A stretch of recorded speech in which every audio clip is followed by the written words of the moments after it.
Hello everyone! In this video, we will show you how to make a trendy cake decor that's currently popular among adults, teenagers, and newlyweds alike. This cake style is called Lambeth. The decor is named after Joseph Lambeth, a London-based pastry chef who developed this technique in the early 20th century and even published a guidebook for pastry chefs.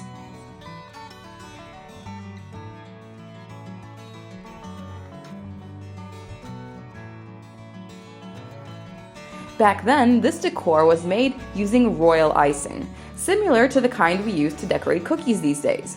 At Prince William and Kate's wedding, the Lambeth decor was done classic style. But nowadays, cake bakers often use regular buttercream, which is what we used in our design of a tiered wedding cake Lambeth style. Take a look. The cake reached its destination with no problems even in the hot summer weather. Now let's talk about piping nozzles. Here we have three types. The first type is stars, open and closed. We usually use 2 large stars for cupcake swirls, and most cake bakers have these. Sometimes, to get the desired size, we squeeze the nozzle with scissors to make it slightly narrower. The second type of nozzles is small round ones. We often use them for icing cookies. Here we will use them for the inscription. The third type of piping nozzles is petal nozzles. These take your professionalism to the next level. We will use them to create swags and frills on our Lambeth cake. Usually, we use them to make buttercream flowers. Now, if there's going to be a birthday message on the client's cake, like on ours, we always start with that. We often insert the nozzle through an adapter, which secures it in place so it won't fall out. The advantage is that you can quickly replace the nozzle without needing to change the piping bag.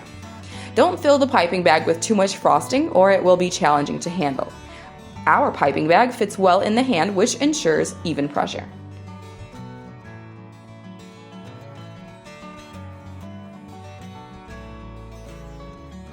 The first layer of the inscription, we always make the same color as the cake.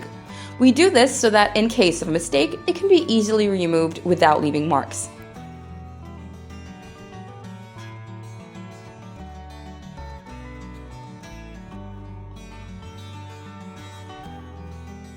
See how beautiful the writing is looking already? Now let's map the design on the cake. We'll start with the front of the cake. It's essential to first determine which part of the cake will be the front. We prefer oval markings, but you can also make them more circular. First, mark the cutter to determine the size of the frills. Now let's begin.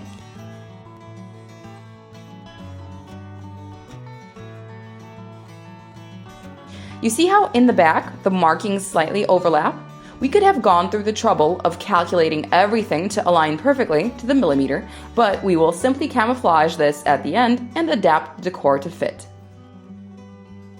Now let's start on the frills. The first nozzle is the largest petal nozzle we have. All the information about the nozzles we used for this cake, as well as their size, is mentioned along with detailed photos and a few links in the article on our website. Do the frills in one take, without stopping, maintaining one rhythm. With micro movements, move your hand up and down while turning the cake.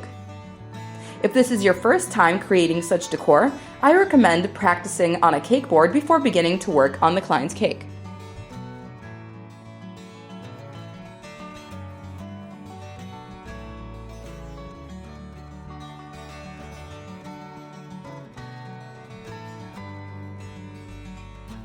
Next, we inserted a small star nozzle for mini roses and piped them at the joints of the frills.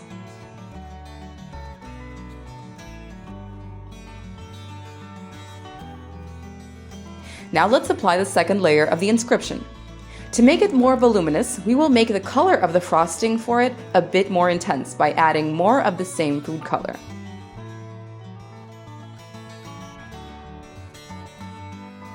Now let's make the shell frills. For these, we will use the largest star nozzle we have, the open star nozzle.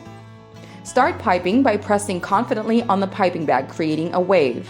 Then stretch it out, give it a twist, and finish up with a sharp movement. Keep the rhythm smooth and steady, don't stop. Make sure that the distance between the waves is equal. With the same nozzle, pipe similar shell frills below. This time we will use quicker movements to stretch out the wave and make it less large and voluminous.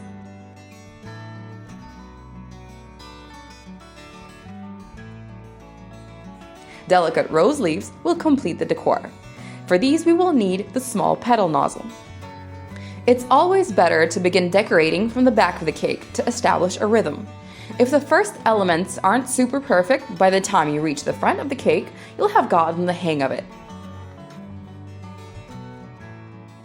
As a final touch, we'll cover the cake with beads.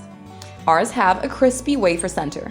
We never use hard sugar beads since these could damage your client's teeth, and dentists aren't cheap these days. Keep the amount of beads small, let the cake remain elegant and refined. Now this is definitely a royal design. I hope this video was helpful for you. As always, I've left a link to our school's website below the video, so feel free to visit us. There you'll find valuable lessons with recipes that work. Thanks for watching the Cake Course channel. Until next time, goodbye!